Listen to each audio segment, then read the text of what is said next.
এটি এফবিআই এর ইতিহাসের অন্যতম সবচেয়ে বড় অমীমাংসিত রহস্য।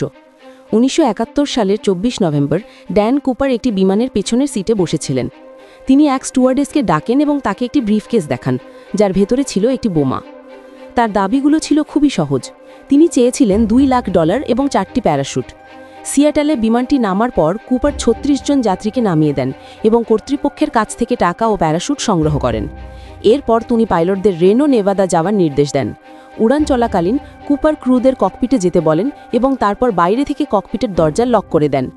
রেনোতে বিমানটি অবতরণ করার পরে দেখা যায় ড্যান কুপার এবং বোমা কেউই সেখানে নেই, আর বিমানের সিঁড়িটিও খোলা অবস্থায় ছিল, কারণ সিয়াটেল ও রেনোর মাঝামাঝি কোনো এক সময়ে ড্যান কুপার রাতের অন্ধকারের মধ্যে বিমান থেকে লাফ দিয়ে নেমে যান, সাথে নিয়ে যান $2,00,000 এবং প্যারাশুট। বছরের পর বছর অনেক গবেষণা করা হয়েছে কুপার কোথায় নেমেছিলেন বা তাকে খুঁজে বের করার জন্য, কিন্তু ড্যান কুপার মামলাটি